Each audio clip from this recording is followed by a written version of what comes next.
true. Caff, thanks for doing this. Oh, no problem. I know that this kind of thing is not what you signed on for. And it kind of stresses you out seeing cameras and microphones and all of those things. But I think this is one of those times in history where it's good to have honest conversations. And you have been a friend and a colleague for, I don't even know how many years. 3. 3 years? Feels like I've been here since the beginning. Oh. But It 3 does years, honestly yeah. feel a lot longer than that you've been part of the family, so to speak. But tell us a little bit about yourself, where you grew up, those kind of things. Born and raised here in Arkansas. Spent a good portion of my life being raised by my grandmother. And just trying to grow up in a way that she didn't. She had her first child at 13. And I decided when I lived with her that was a life that I did not want to have. So I kind of utilized her as an example, not just as a strong black woman, but of what not to do. I didn't really grow up with my mother. She chose a life that was purely about her, and kind of left me and my brothers out there in the wind, which is where my grandmother came into play. We lived with my aunt, her sister, for about 5 years until she got pregnant, and then Granny took custody of us. But then there was a time where our mother decided she wanted to have us back. But I decided when I was younger that I don't think that would have been the best decision for me. So I stayed with my grandmother while my brothers, they were kind of back and forth between Mama's household and Grandma's. And I was just kind of somewhere in the middle, like wanting to be around my mother because I needed that kind of, relationship. But then knowing the kind of lifestyle she was living was not safe for me. And so I just stayed with Granny. I became Granny's daughter. And I grew up on the outside of pretty much everything.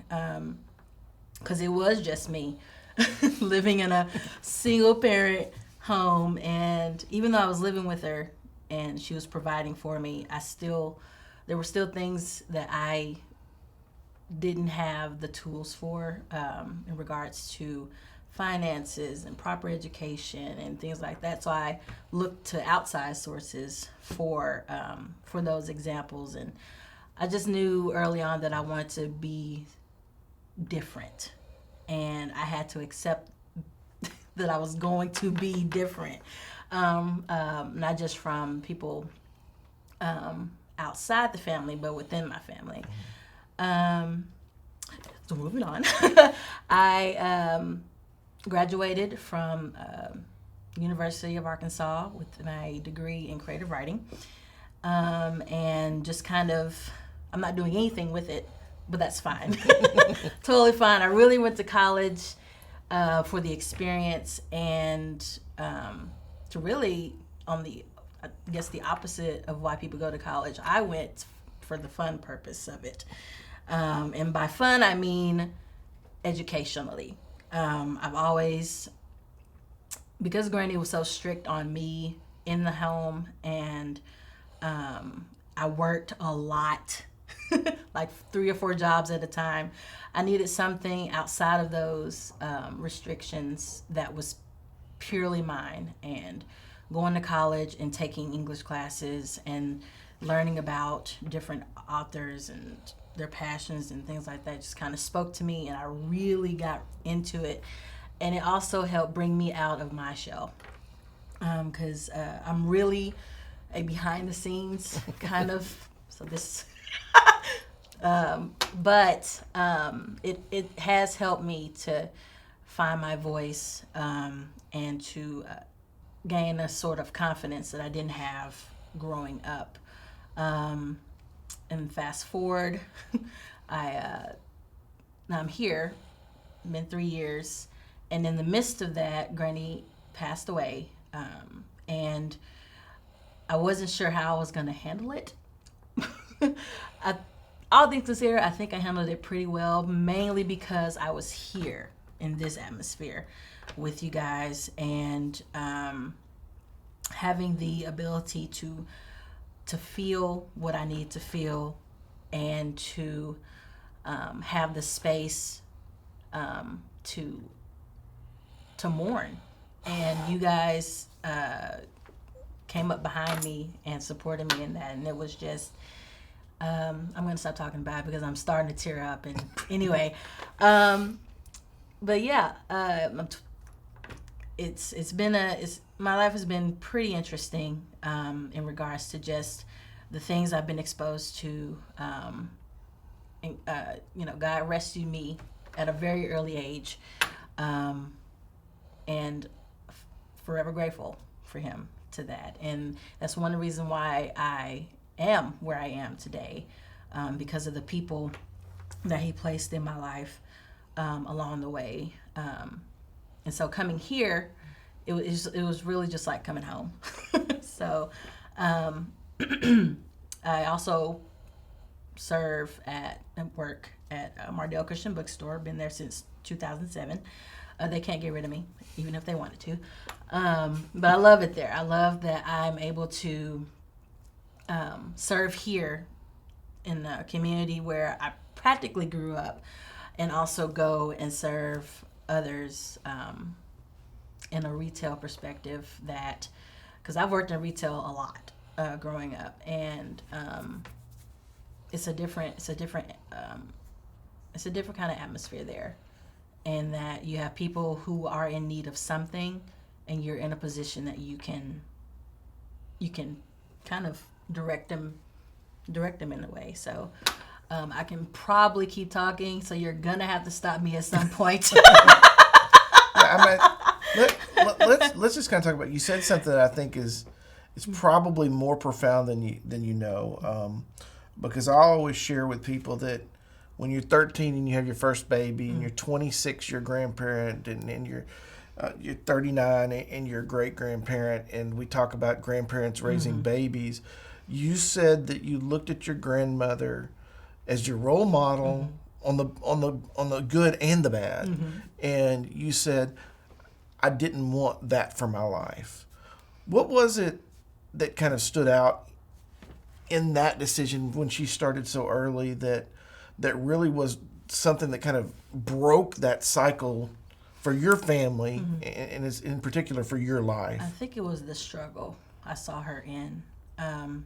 She too didn't raise her kids. Her mother did, because she had to work at a young age. Her mother was a really hard woman because of the times that she was in, and so Granny had to work. If she was going to have this baby, she had to work to provide for her. And then she had her second child, so she had to provide for that child. So she really was in and out, trying to make sure that her children didn't go without. But in the same instance, she wasn't able to be there emotionally for them, because her mother wasn't there emotionally for her. It was just really, really tough for her to be the kind of mother that children need at that age. And so that kind of love was more tough than it was on a more soft level. And so watching Granny do what she did, hearing the stories, as it were, on how she raised her kids, and then her having to pretty much give up her life to take on 3 more. I just didn't want to have that kind of responsibility on my shoulder if I knew for a fact that I could not handle it. And because I've always spent majority of my time by myself, I had a lot of time to think.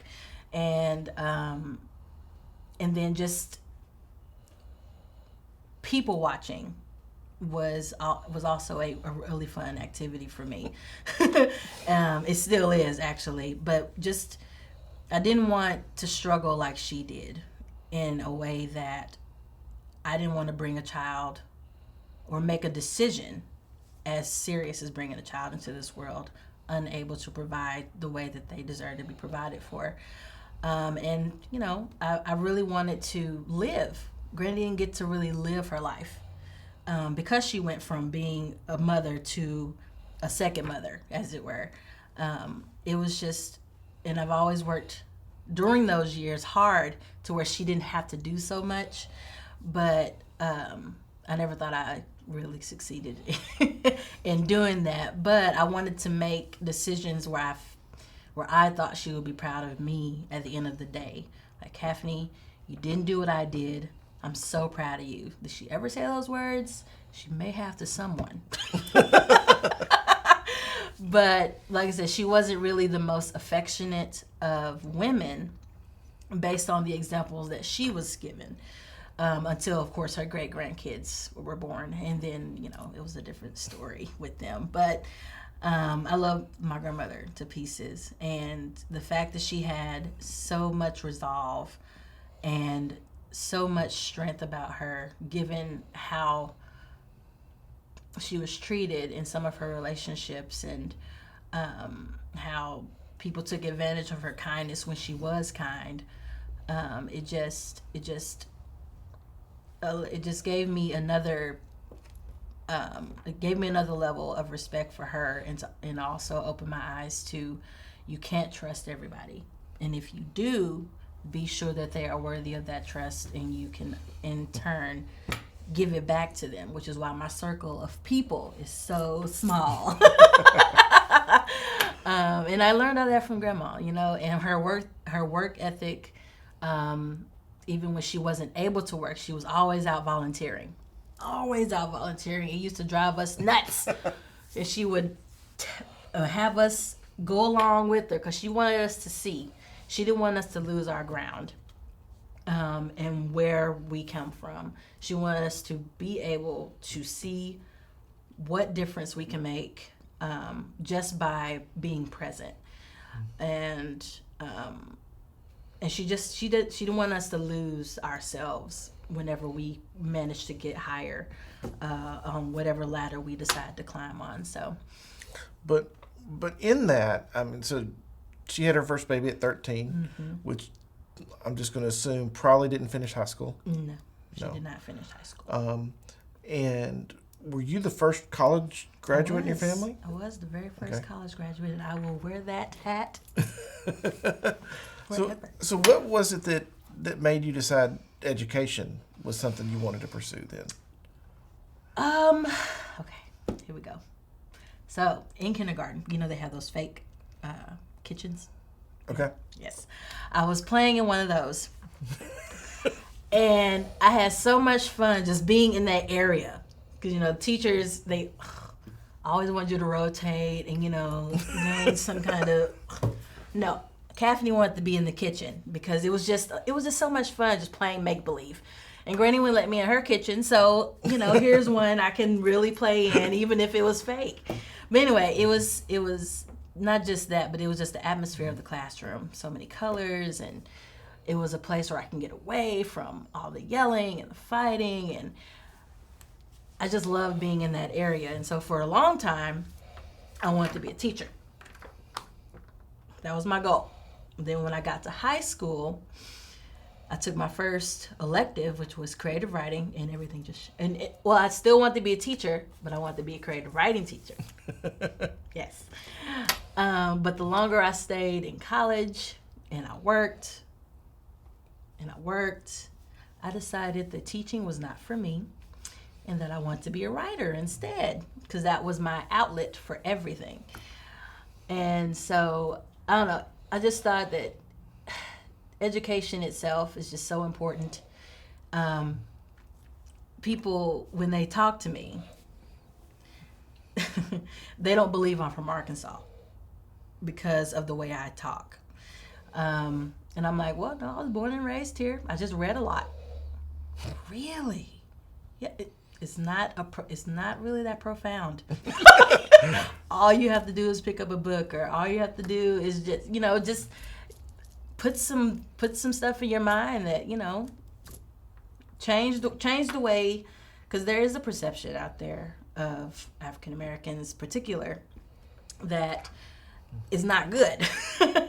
And so I wanted to change that for me personally, because I knew that the moment I step into an interview, perception is going to shift until I start talking. Until I open my mouth and say something, their view of me is going to be on the negative. It doesn't matter what's on my resume, because my name is different. They see it and they're automatically interested. And so they don't know exactly who or what I am until I walk through the door. I think Granny actually named me Caffney. And so I think she knew what she was doing. And so I wanted to really gain as much knowledge as I possibly could. And I just read everything. And I paid attention in class. I was a teacher's pet. I majored in teacher's pet all through elementary school. And kids didn't like me, which was fine. It's okay, of course. For a kid me, it wasn't fine. But as I look back on it, I was given access to something that other kids weren't privy to. And that was additional knowledge to things. Now, what elementary school did you go to? I went to Williams Magnet. It's something different now. It's the same, but it's Williams Magnet in Little Rock. Okay. Because when we lived with my aunt for those 5 years, she worked with the FBI, and they were closer. They were stationed out in Little Rock, and so she wanted us close to her in case there was an emergency, even though we stayed in North Little Rock. And I was there through kindergarten through 6th, the whole 7 years.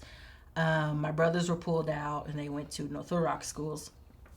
And so even when I lived with Grandma, she wanted me to stay there.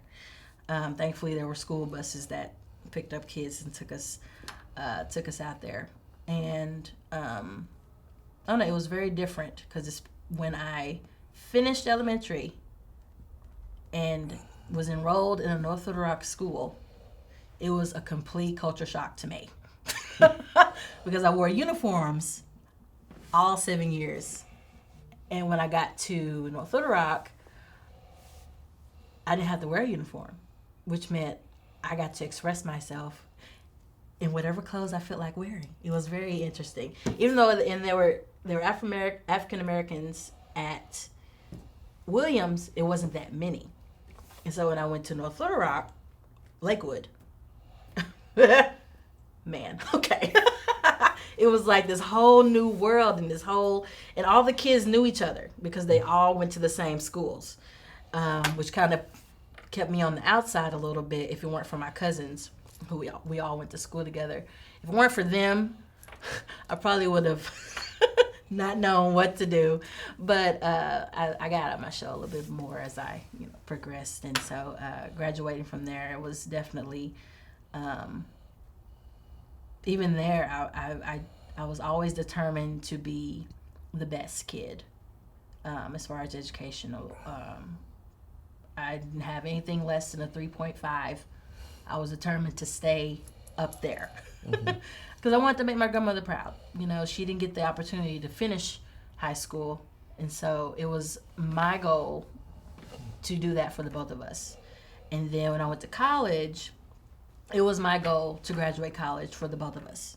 She was always at the back of my mind. I'm doing this not just for me, but I'm doing it for Granny because she didn't get an opportunity. She had wanted to get her GED, but she was more focused on community work than she was on. She was like, "Well, I'm old now. Why do I need it?" So she just, she decided to put her energies towards something that she could do, and that's something she wanted to do. She always did things she wanted to do, even when we didn't want her to do them. She always did them, and that's the kind of attitude that I've wanted to, portray as well, because I'm a rule follower.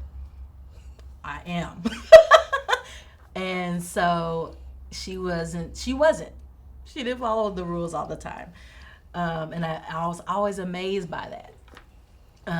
And her bravery and just being who she was without apology has always been inspiring to me. So growing up, you were in a school that education.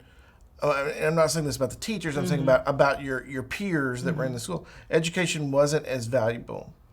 What was it that through all of that just kind of kept you focused? I mean, because we were talking to John earlier, and studying vocabulary and reading and all that. He says, I was the nerd that carried a big book around that people kind of made fun of and that kind of thing. What was it that just kept reminding you that, I mean, this is my way not to let my grandmother who was raising me's lack of education hold me back or anything like that? What was kind of the catalyst that just kept you encouraged during all that? that is a fantastic question. I don't know, because were you picked on for always reading? I was picked on for a lot of things. Reading was, I was picked on not just for that, but also for my skin tone. I was a muscular kid. I didn't know who my dad was, and so I'm guessing I got those from his side of the family. And so I got picked on for that. I got picked on for the clothes I wore, and the lack of style at the time that I had. And my hair was thick, couldn't no one control it. And Granny tried, bless her heart. My auntie did too, but it was just too unruly for anybody to tangle with. And the fact that I was always by the teachers. I got made fun of for that, and it wasn't. Even though I got made fun of for those things, it just didn't stop me. I still read books. I still took home those worksheets at the end of the school year that we didn't get to. I took home everything the teachers had planned for us to do. I was the one that took home bags and bags of all those things because I wanted to go through them over the summer. I wanted to be ahead for the next year, and I like playing teacher when I got home. When my brothers were with me, we played class. I'm the only girl, you do what I say. And I don't know, I just found it fun to learn new words. I found it fun to practice my handwriting because my handwriting was poop. And I wanted to be able to go into the next grade with good handwriting so my teachers can read it. And I like to color. I like to imagine. I like to, I don't know, I just wanted to have that leg up just in case. I probably wouldn't need it, but I wanted to make sure that I was prepared for whatever was coming because you just never knew. And not only that, my mother didn't graduate high school because she had my brother. So she had to go to work. And then she had me. And so she never got to complete her high school career, but she did manage later on in life to get her GED. And something, she worked really, really hard at once she got past her other obstacles. And it was just, I don't know, I've always just, something about the written word just amazed me and how people put it out there. In the different ways they put it out there, I've always been fascinated by that. And so it just kept me going. When I worked at Wendy's, that was my first real job. When I worked at Wendy's, I always had a book. I wasn't supposed to. I had a book in the drive-thru. So when no cars were coming, Caffney was reading. Somebody was talking to me through the headset. I didn't hear nothing they said because I was reading. I would be in line at Walmart waiting to be checked out. Caffney was reading. I had a book with me everywhere I went. And it was just, I just love the word. I love words. Words are just, they're beautiful to me, which is what kept me going through this whole thing. And I mean, had you ever been to Fayetteville before you decided to go to Fayetteville for school? I went to Little Rock. Oh, okay. Little Rock. You got to say University of Arkansas at Little Rock. I mean, they're very particular about that. I probably didn't. But anyway, it's fine. Okay. Yes, okay. I went to the University of Arkansas at Little Rock. Okay, so it wasn't as much of a culture shock as moving from here to Northwest Arkansas. Yes. So you did that and graduated, and you ended up with us. Yes. Well, it was years before I made it here. So you end up here, and it's, I mean, you came on as an AmeriCorps. Yes. And you've really been involved in our feeding programs for so long. What was it in that really kind of connected with you? Years ago, and it's still present today, Step Ministries was actually in this building that we house now. And even though I didn't live in Eastgate, the program directors kind of took me in because I was around the kids all the time. And so I became a part of their mentor program. And I got my first mentor through them. And we're still in a very close relationship to this day. And just being in that ministry for as long as I was, it opened my eyes to the good in people. And when I walked through the doors of the Dream Center, it just kind of brought back all these memories of my time with Step Ministries, all the activities we did, all of the we went to Kids Across America a couple of years. That was so much fun. And just them surrounding us with their presence and with their love and with their encouragement. It just it brought so many things back that I had forgotten. And so when I walked through the doors of the Little Rock Dream Center and just saw all these kids having fun and just this joy on their face, it really spoke volumes to how the organization was being run. And it's funny, and I tell people this when I have my interview with Kristen, we talked for 30 minutes after the interview was done, and as she was walking me out the door, I turned around and I said, okay, so I'll wait for your phone call. I know I'm hired, so you don't have to wait so long to call me back. I'm here. You found your girl. You ain't got to search any further. I'm right here. Okay? And she just laughed at me and sent me on.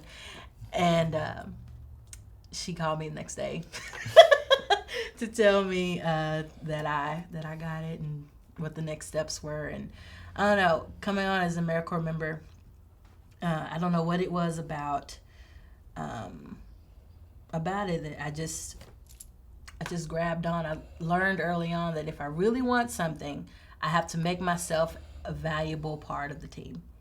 I have to. In order to be seen as such, you have to put forth the effort, which is why I was in real estate for so long. My organizational skills and the fact that I have a very positive disposition towards people, even in their worst moments, and the fact that I treat everybody the same as they come through the door is why I stayed, why I was in real estate for so long. And I smile a lot, people love that. And my laugh is, I've been told, has, cheered up many people. And when I met Mardell, they could hear me at the back of the store. So I can't. When you laugh, we all know exactly whose laughing is in this building. I can't help it. So my baby laugh, I'm going to let them know. But in order to succeed, you have to make yourself as valuable as you possibly can in small ways. It doesn't have to be anything huge and just grandiose. It can be something as small as greeting you every morning, or having these talks like this, or being sure the coffee's made before people get here. making someone feel welcome just by smiling. Just showing respect all the way around, regardless of who they are and where they're coming from. And that's something I've learned just by observing people and just by the different places I've worked. Just by being in those areas, I was able to build my own character, because I had to decide at a young age what kind of person I wanted to be. My brothers decided they wanted to go here, so am I going to follow in their footsteps, or am I going to go off in a different path? And I decided that different path, as hard as it's been, is the one I was going to go with. So, but just coming in here, it just felt natural. And, I'm still here. Yeah. I think one of the things that you mentioned in that that I think is really interesting is, especially in this time where there's all this talk about the division among people, and especially you're black, I'm white, and the frictions and the tensions and all the conversations that aren't having. You talked about STEP, and STEP is all about mentoring. And I'm going to assume your mentor was totally different than your granny. Yes, she was. She is. So at that early age, being able to really get into a relationship with someone who was different than the leader that you've always had, what were some of the things that you learned through that process that I think really probably apply today to a lot of this stuff that's going on, because it changed a lot of the direction of your life and kept you encouraged with, okay, I'm going for these goals? Yeah. Well, with Stacy, I've learned the value of being free. Granny, she lived a lot in her past, and so that past that past was like a shroud over the way she raised me. And so I was treated differently because I was the only girl. The boys got certain freedoms that I didn't. And so when I was blessed with a mentor, I was able to do things that I wasn't able to do at home. I got to go out. I got to go to the movies. She taught me she didn't teach me how to drive. She let me drive her car for a test, for testing. And she trusted me enough to allow me to do that. And even though Grandma loved me, I don't think she fully trusted me with certain things, as far as, if I do go out, will I act like a lady or will I act like something different? Things like that. And so, which is why I was kept at home a lot. Because she wanted to make sure that I was going to be, but with Stacy, I don't know, she listened. Not that Granny didn't. It was just because Granny didn't get the same kind of maternal love that she was needing at the time. She didn't really know how to give it. And so I found in Stacy somebody I could talk to and really be vulnerable with, because Granny was a more tough love lady. It was more, okay, get over it. Tomorrow's a new day. Let's go. Stacy, and Stacy kind of helped soften me in those areas. And so having a mentor like her, I got to experience what it felt like to be a kid. I had to grow up really fast under my grandmother's roof, but I got to experience, and we talk about a lot here, childhood innocence, when I was with her. And I also got to, be a big sister to her daughter. And she was, she got exposed to me because Stacy's white. And obviously I'm black. And so bringing me into a white household and spending the night over there and having girls' night. And I didn't know what girls' night was until I got the mentor. And it was just, I got to know what fun felt like. Because I always felt I need to be in a responsible mind frame when I was at home. because Granny worked nights. I had to take care of the house when she wasn't at home. And I had to make sure my little brother got fed. I was trying to take a lot of her responsibilities on as a kid, and that didn't allow a lot of space to be a child. Even when I was, play acting schools and, reenacting scenes from Power Rangers or, doing something crazy outside. It was just hard still, just being a kid in a house where responsibility was always at the forefront of my mind. Even when she didn't expect these things, she didn't want these things. It was just, I just felt compelled to be that kid that she can depend on. She's just she's a cool person, and she was very nonchalant. She's a nonchalant person, and she's loving and kind, and those were characteristics that I wanted to portray as well. Not just the person you can count on at the end of the day, but also someone you can just come and have a sit down with, and who will listen and be present with you. And I got all those characteristics from her just by watching her and just by observing how she was with me. She didn't treat me like a kid. She treated me like my age, and she didn't use gloves when she was around me, and it wasn't just me, it was my peers as well. She just treated everybody the same, and it was just refreshing to be around somebody who didn't see my skin tone. She saw Caffney, whatever Caffney was at the time. She saw it and she accepted it, and she took whatever I gave her and ran with it. And to this day, I'm the one that has to keep up with her because she works, and I have to check in and make sure she's all right and she's doing good. And so having that role reversed just slightly, and she makes fun of it all the time. But it's nice to have that kind of relationship. And it also helped me open up more to people, having that relationship with her, because I was very closed off. And I really didn't like to express my emotions or feelings. And having her come on as my mentor all those years ago just kind of started to open up and allow me to have a sit down with you. You can talk to her. I think I love what you said though, is she listened. Mm-hmm. She was open and honest with you. I mean, all these things that I think are very critical mm-hmm. for especially a lot of this tension between black and white or any of the races really that goes on.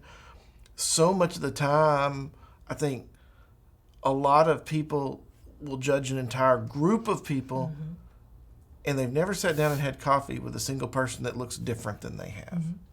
And so it's so refreshing to you to be talking about that from a perspective of a teenager experiencing that. And we as an adult population are like, okay, what was this? How did you learn that? So thank you for sharing that, because I think that's very, very powerful. Mm-hmm.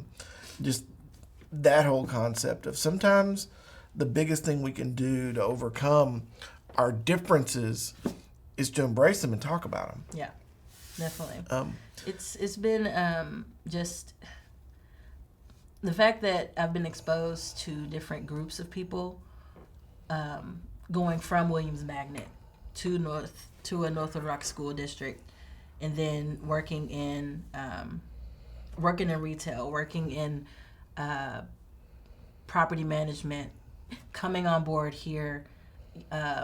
Going through programs like Step Ministries and Shepherd's Ranch. Shepherd's Ranch I was in that actually in that organization first. It doesn't exist anymore, but that's a whole nother thing.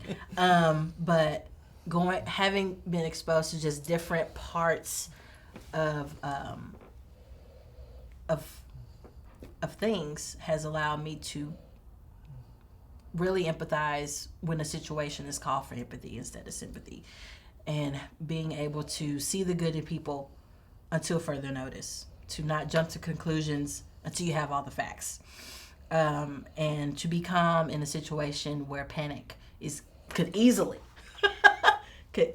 take over, and for me to be able to sit and have a conversation. It's just, it's refreshing to have people who are genuinely in your life who want the best for you, and to to continue to nudge you out of your comfort zone.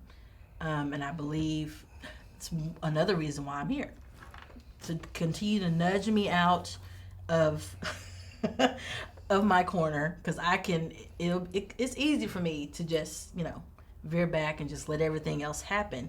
But I'm grateful to be in a position now that I'm open to those things. The Caff in the past, no. This one here is all about continuing to learn and grow in whatever the circumstances may cause or call for it. I'm willing to, because that's the only way we can move forward in anything. One of the things that we've all been praying with you on recently is you've got some family members that have been in jail. And with COVID and everything, there's some early releases and all that. What are some things that we as a society in general, as we're seeing inmates released early, as we're seeing these young men that made a decision in their past, serve their time, coming back out, what systemically in the system can we look at, in your mind, that's going to give some hope and some opportunities to, in your case, it's young men, and so many of the ones I know are young men that they've lost a lot of hope, and they've lost a lot of faith in the system. They've lost a lot of faith in just walking down the street. That what's something that you kind of are looking at and saying, Lord, we can fix this? I think for most of them, is finding a job. Being able to, when they get out, being able to find a place of employment. Because for a lot of men in particular, having that kind of security is important. And if they're not able to find it in a place where you're supposed to, then it leads to them going back instead of moving forward. And that's one of the cases with my youngest brother.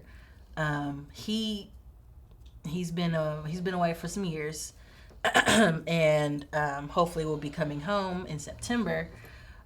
But my worry is that when he gets out, will he be able to find a job that will accept him and not look at him as a convict or someone who served all this time? Will they look at him as a human being, willing and ready to start over, start fresh, and move on with his life?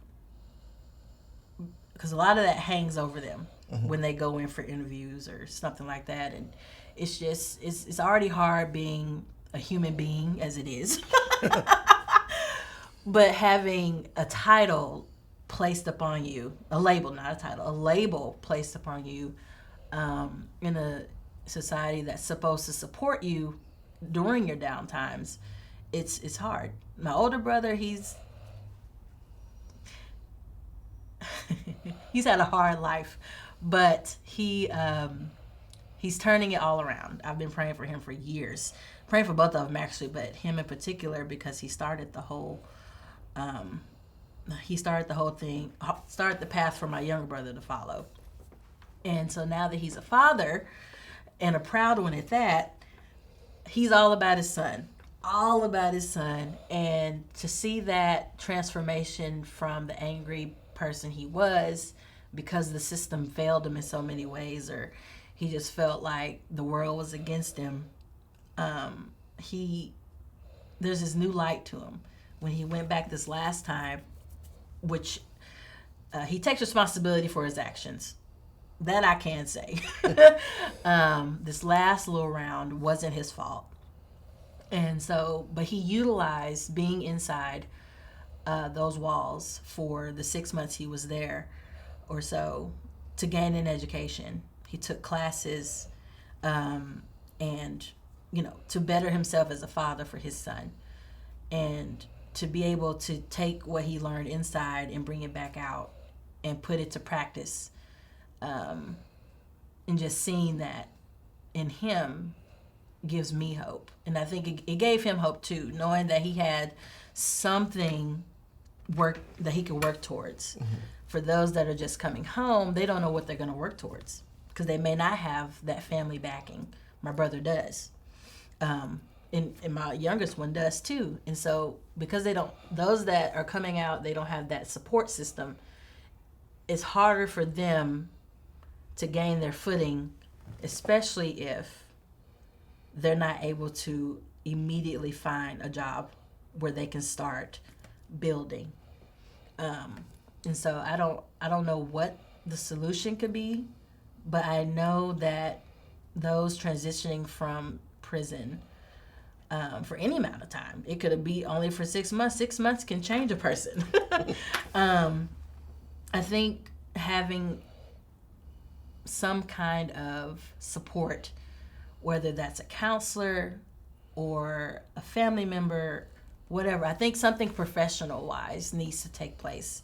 They need to have some kind of class that they could take outside of when they come out. They need to have some kind of class that they could take to reintroduce themselves to a world that they've been away from for so long, and to know that somebody cares.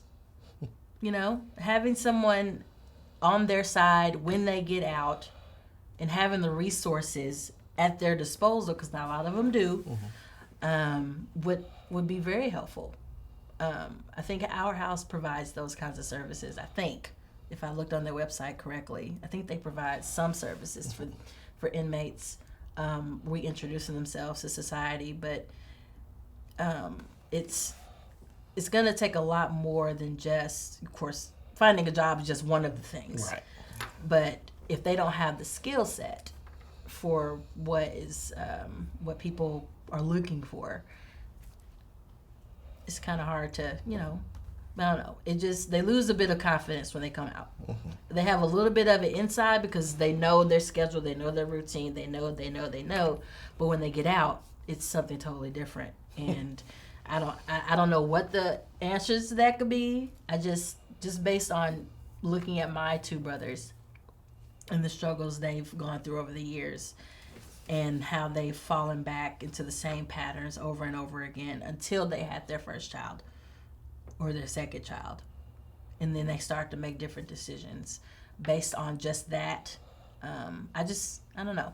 I want to see these individuals succeed.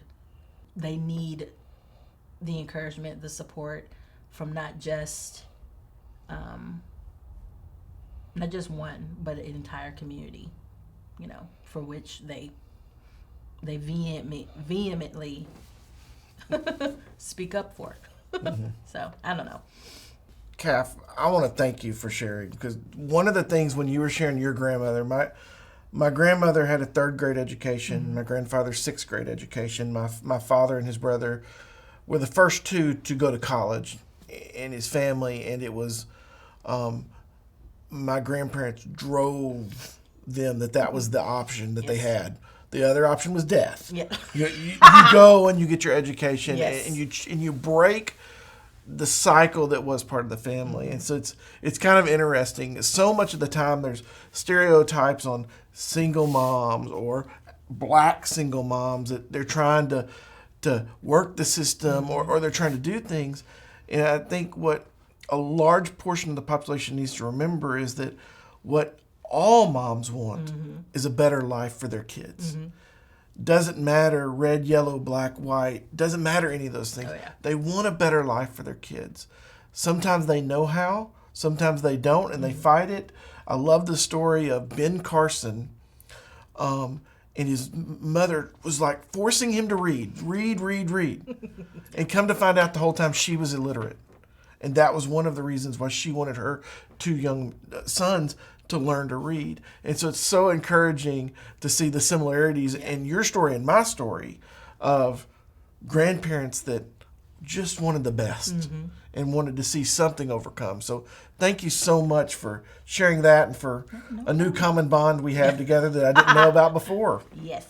And what's so awesome is, my mother, even though she didn't graduate high school, she got her GED, but she is going to college now. She wants to be a nurse. And every milestone she's made, she shares with me. And because she wants me to be proud of her and her accomplishments. And yeah, I mean, even though she wasn't around as much in growing up, she was always my cheerleader,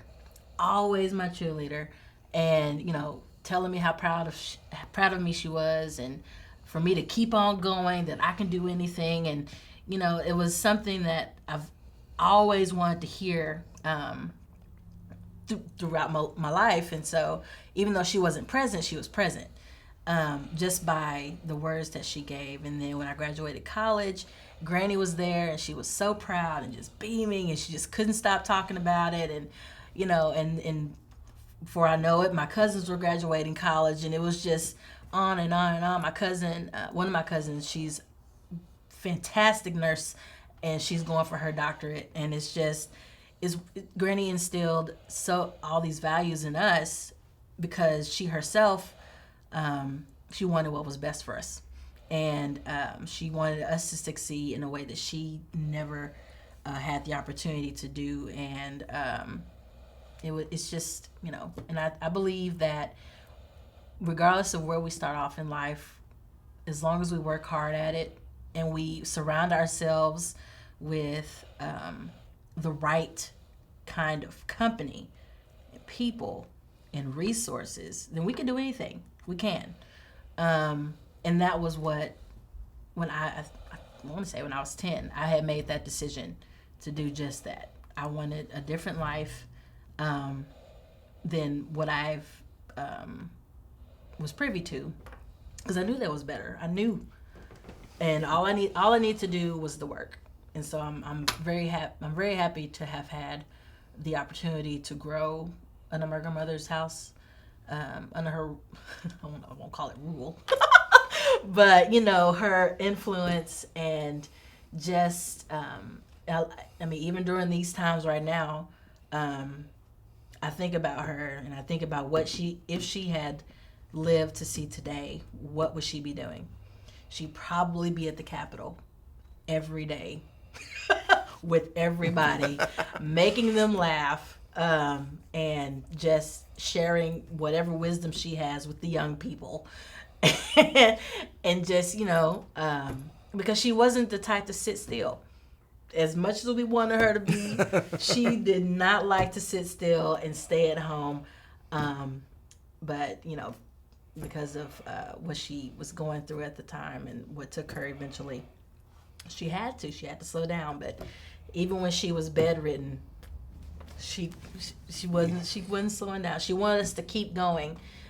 She didn't want to be a burden to anybody. She wanted us to continue to live. She wanted us to continue to work and to better ourselves in whatever capacity that we saw fit, and just to live on the way she would have had she been with us today. So I love you, Granny. Well, Caff, thank you for sharing. And I know it's the most uncomfortable thing in the world, but it means the I'm world. getting better at it. Actually, I'm getting better. Yeah, got my hands out on the table. I'm just anyway. I'm being goofy now. It's time to stop. Thank you, Drew, for asking me to do this, and for believing in all of us, actually, as not just a team, but as individuals, and giving us a chance to live our dreams out in whatever capacity that is, and for sharing your heart and being vulnerable with us. I know that's not easy for you, so having a leader like you lead us the way you do, it's actually made it easier for me to sit here at this table, because when I was first approached to talk about the things that are happening today, I didn't want to, and I actually wasn't going to until you spoke up and you shared your heart with us, and you you let us all know as a group where you and this organization stand, and that just cemented not only my love for you, but my respect and my admiration for you, and the direction that the Dream Center, every Arkansan, City Serve, Restoration Home, everything is going. And so I'm proud to walk through these doors every day and to serve in the capacity that I'm able to serve in. And anything you need, I got your back, man. Okay? Just you. So you know. You. I'm very appreciative of you and everyone that works here. So